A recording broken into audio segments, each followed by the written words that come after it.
Past year के एक mid sem question को डिस्कस करते हैं। Principal difference between connectionless and connection oriented communication. तो ये तो काफ़ी क्लियर है। कनेक्शन लेस जैसे कि यूडीपी काम करता है, पहले क्लाइंट और सर्वर के बीच में कोई कनेक्शन बनाया नहीं जाता, बस पैकेट बनाते हैं, पोर्ट्स डालते हैं, आईपी का इंफॉर्मेशन आईपी लेयर डालता है और पैकेट को भेज देते हैं।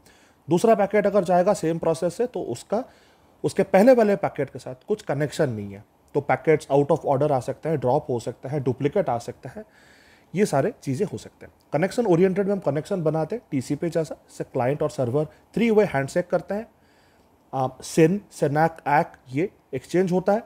उसके बाद दोनों को पता रहता है कि चलो हम एक दूसरे से बात कर रहे हैं और हमको थोड़ा सा रिलायबिलिटी भी मिलता है, जैसे कि टीसीपी हमें देता है। P2P file sharing application, do you agree with the statement there is no notation of client and server? हाँ, P2P में जो प्योर P2P होता है, प्योर ट्रिपल, इसमें कोई सर्वर क्लाइंट नहीं होता, सारे समान होते हैं, एवरीबडी इज द सेम। जैसे कि स्टूडेंट्स होते हैं क्लास में, टीचर और स्टूडेंट में डिफरेंस थोड़ा सा होता है, ठीक है, लेकिन स्टूडेंट और स्टूडेंट में डिफरेंस नहीं होता। वैसे पेयर और पेयर के बीच में कोई डिफरेंस नहीं होता। ऐसा नहीं है कि किसी को थोड़ा ज़्यादा पता है और वही सबको देने वाला है, ऐसा नहीं होता। सबको थोड़ा थोड़ा पता होता है, एक दूसरे के साथ शेयर करते हैं P2P में। तो ऐसा कोई क्लाइंट सर्वर का अलग नोटेशन प्योर P2P में नहीं होता। वैसे हाइब्रिड P2P में होता है, एक सेंट्रल अथॉरिटी होता है जो कि डेटा नहीं देता, बस पेयर्स के लोकेशन कौन कौन से एड्रेस पे है, ताकि एक पेयर अगर दूसरे पेयर से पहले बार कनेक्शन बनाए तो उसका आईपी उसको वो एक टेबल से मिल जाए, तो उसके लिए यूज होता है। लेकिन वो एक सर्वर जैसा नहीं होता, वो एक बुक कीपिंग के लिए हम रखते हैं हाइब्रिड P2P में। लेकिन प्योर P2P में ऐसा कुछ नहीं होता, सारे पेयर सेम होते हैं। What would be the type for the resource record that contains the canonical host name for a host? ये हो गया सी नेम, ठीक है। सी नेम रिकॉर्ड में एलियासेस होते हैं। Explain the role of DNS, ये तो आप लिख सकते हो। कोई भी अगर आईपी एड्रेस चाहिए, ए एड्रेस चाहिए, IPv6 एड्रेस चाहिए, ईमेल एक्सचेंज का एड्रेस चाहिए, तो कुछ भी चाहिए, तो उसके लिए हम डीएनएस यूज करते हैं, क्योंकि नंबर्स हम याद नहीं रख सकते, हमको नाम याद रहता है। नाम से अगर कोई नंबर में कन्वर्शन चाहिए, होस्ट नेम से आईपी एड्रेस का कन्वर्शन चाहिए, उसके लिए हमको डीएनएस यूज करना है। What is the significance of physical and logical addressing in computer networks? Networks में जो लॉजिकल एड्रेसेस होते हैं वो हो गए आपके पोर्ट नंबर्स, आईपी एड्रेसेस, है ना। तो ये ऊपर के लेयर पे काम करते हैं, जैसे कि हो गया ट्रांसपोर्ट लेयर और नेटवर्क लेयर पे, ठीक है। जो फिजिकल एड्रेस होता है वो सबसे नीचे लेयर में होता है, जो कि एक्चुअली डेटा को सेंड करते हैं हम तार पे या वायरलेसली या वायर्ड कनेक्शन में। लान का तार हो गया, तो वो एक साइड पे, एक कंप्यूटर पे वो सॉकेट के अंदर गया है और दूसरे साइड पे वो राउटर पे लगा हुआ है, वो एक फिजिकल मीडियम हो गया। तो दोनों तरफ जो मैक एड्रेसेस जो यूज हो रहे हैं, जो हार्डवेयर एड्रेसेस यूज हो रहे हैं, वो फिजिकल एड्रेसेस हैं। लेकिन एक कंप्यूटर का एक आईपी एड्रेस भी है, राउटर का भी एक आईपी एड्रेस है, तो वो लॉजिकल एड्रेस है, ठीक है। तो वो लॉजिकली पैकेट को डीमल्टीप्लेक्स करके या एक सही रेसिपिएंट तक पहुंचा कि नहीं, क्योंकि एक कंप्यूटर में बहुत सारे आईपी एड्रेस हो सकते हैं, तो किसको जाके वो देना है, क्या करना है, उसके लिए वो लॉजिकल चीजें होता है। उसमें रियलिटी कुछ नहीं होता। रियलिटी यह है कि दो कंप्यूटर्स हैं, एक तार लगा हुआ है और वो तार जो एड्रेस यूज करता है, सबसे लास्ट लेयर टीसीपी का, जो कि फिजिकल या फिर लिंक लेयर होता है, उसमें जो एड्रेस यूज होता है वो फिजिकल एड्रेस होता है। बाकी सारे एड्रेसेस लॉजिकल होते हैं, वो लॉजिकल कनेक्शन बनाते हैं। जैसे कि टीसीपी क्लाइंट से सर्वर तक एक लॉजिकल कनेक्शन बनाता है, नीचे क्या होता है उसको फर्क नहीं पड़ता, उसको बस ये चाहिए कि मेरा सर्वर के साथ कनेक्शन बनाए कि नहीं, मैं डेटा भेज रहा हूं, वो कैसे नेटवर्क लेयर में जा रहा है, कैसे फिजिकल लेयर में जा रहा है, उसको कोई फर्क नहीं पड़ता। तो वो लॉजिकल कनेक्शन है, जो एड्रेस यूज होता है वो लॉजिकल एड्रेस होता है। तो इसमें पूछा है कि एंड टू एंड डिले में कौन से कंपोनेंट्स होते हैं।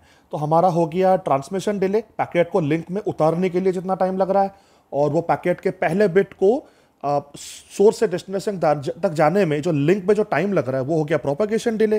फिर वहां पे अगर जाके क्यू में कहीं पे फंस गया या बीच में राउटर है उसके क्यू में अगर रुका हुआ है, वेट कर रहा है, तो वो क्यूइंग डिले हो गया। और एंड में जाके जब प्रोसेस होगा फिजिकल लेयर से नेटवर्क से ट्रांसपोर्ट ऊपर गया, वो जो प्रोसेसिंग होगा उसका, वो प्रोसेसिंग डिले है। तो वो पूरा एंड टू एंड डिले में वो इंक्लूड होता है। उनमें से कांस्टेंट कौन सा है? तो इसमें तो देख लो, जो ट्रांसमिशन डिले है वो पैकेट के साइज के ऊपर डिपेंड करता है ना। पैकेट अगर बहुत बड़ा है तो ट्रांसमिशन डिले ज्यादा होगा, तो वो चेंज हो सकता है, ठीक है। जो प्रोपेगेशन डिले है वो चेंज नहीं होता, क्योंकि वो लेंथ ऑफ द लिंक, जो कि ये फिक्स्ड लिंक दिया गया है यहाँ पे, फिक्स्ड राउट बोले तो यहाँ पे length of the link change नहीं हो रहा, और लेंथ का जो फिजिकल प्रॉपर्टी है उसके अंदर जो इंफॉर्मेशन का स्पीड है वो भी चेंज नहीं हो रहा, तो इसलिए प्रोपेगेशन डिले फिक्स्ड है, ट्रांसमिशन डिले फिक्स्ड नहीं है, क्यूइंग डिले भी फिक्स्ड नहीं है। अगर क्यू लंबा है तो डिले ज्यादा होगा, और प्रोसेसिंग डिले भी फिक्स्ड नहीं है। अगर मान लो जहां पे प्रोसेसिंग हो रहा है वो अगर ओवरलोडेड है तो वो टाइम लगाएगा तुम्हारे पैकेट को प्रोसेस करने में, तो इसमें बस प्रोपेगेशन डिले फिक्स्ड है, ट्रांसमिशन, क्यूइंग और प्रोसेसिंग डिले फिक्स्ड नहीं है।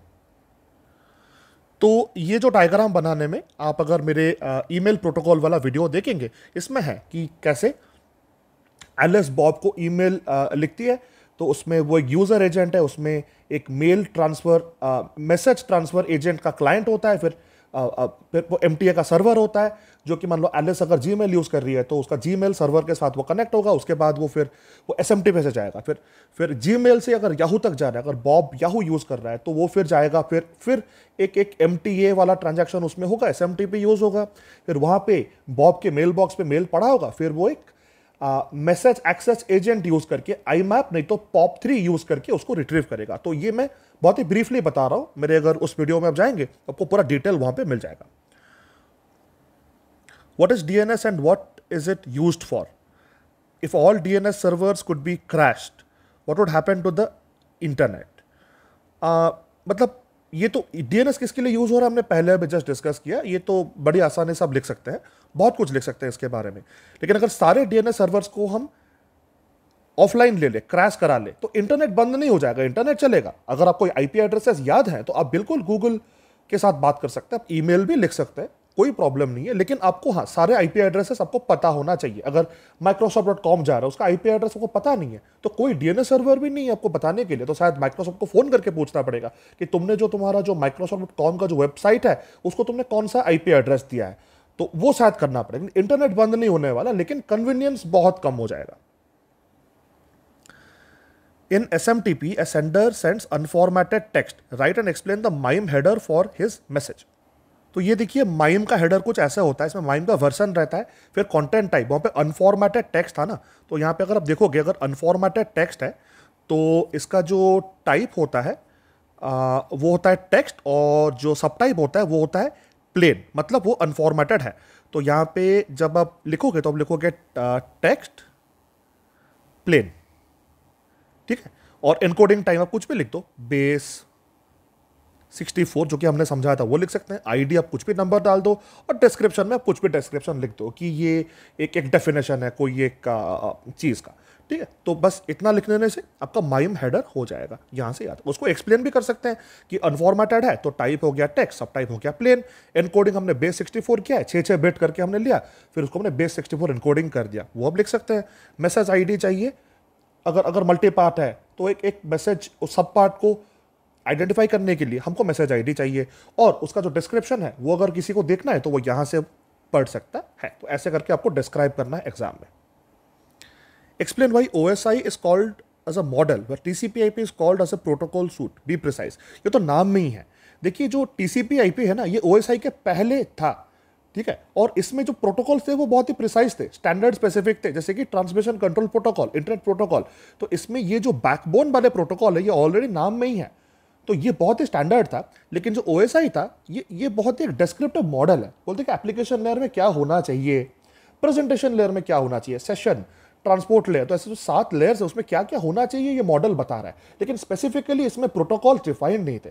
तो लोगों के जो इम्प्लीमेंटेशंस थे वो बहुत ही मतलब स्टैंडर्ड नहीं थे, तो कोई ये कर रहा है तो कोई वो कर रहा है। तो इंटरनेट तो स्टैंडर्ड्स पे काम करता है। अगर आप एक तरीके से एनकोडिंग करोगे, प्रोटोकॉल डिजाइन करोगे, दूसरी तरफ अगर वो प्रोटोकॉल को नहीं समझता, कोई भी मैसेज भेजोगे तो उसको समझ नहीं आएगा दूसरी तरफ।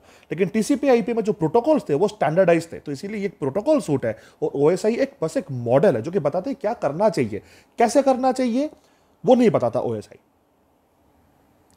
What is the difference between centralized P2P network and decentralized P2P network? देखिए जो centralized P2P network होता है ना, उसमें क्या होता है कि एक सेंट्रल सर्वर रहता है, ठीक है।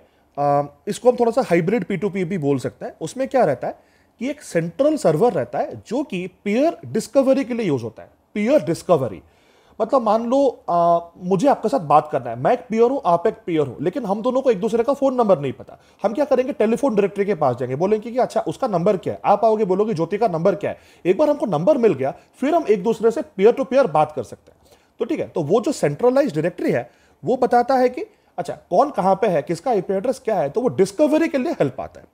डिसेंट्रलाइज्ड इसमें कोई सेंट्रल अथॉरिटी नहीं होता। आपको पहले से पता होना चाहिए कि चलो मुझे आपका नंबर पता है तो आप शायद किसी और का नंबर मुझे दे दो, ऐसे करके हम सब एक दूसरे को एक वेब की तरह हम पहचान सकते हैं, फिर एक दूसरे से बात कर सकते हैं। जितना बात करेंगे उतने और पेयर्स भी हमारे डिस्कवर होंगे, क्योंकि तुमको शायद 10-20 को ज्यादा पता हो, वो तुम मुझे बोलोगे, मैं दूसरों को बोलूंगा, ऐसे होते होते वो स्प्रेड हो जाएगा। तो वो डिसेंट्रलाइज्ड पीयर टू पीयर है। कंडीशनल गेट में हम क्या करते हैं, कौन सा हेडर यूज होता है उसमें, इफ मॉडिफाइड सिंस बोल के एक हेडर है, जस्ट यहां पे हम लेट एक डेट बोलते हैं और बोलते हैं कि देखो अगर इसके बाद ये मॉडिफाई हुआ है तो हमें दो, नहीं तो हमें नहीं चाहिए क्योंकि ये ऑलरेडी हमारे पास शायद है। ठीक है, बस उतना लिखना है।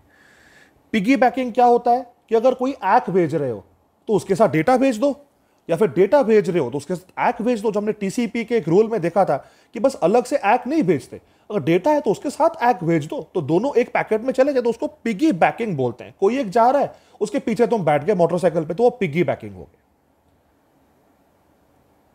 यूडीपी डेटाग्राम फॉर्मेट, हाँ ये तो आप लिख सकते हो, 8 बाइट का होता है।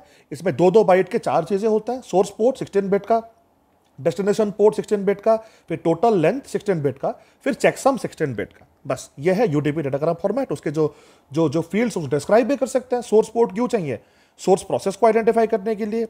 डेस्टिनेशन पोर्ट क्यों चाहिए, क्योंकि वहां पे जब जाएगा डेस्टिनेशन पे कौन से प्रोसेस को यूडीपी लेके देगा, डीमल्टीप्लेक्स कैसे करेगा, एप्लीकेशन लेयर को जो भेजेगा उसके लिए पोर्ट चाहिए। टोटल लेंथ में क्या होता है, वो जो 8 होता है हेडर प्लस जितना डेटा आपके पास है वो बाइट्स में रखा जाता है।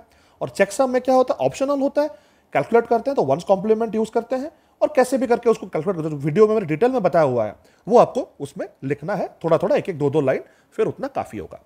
Thank you.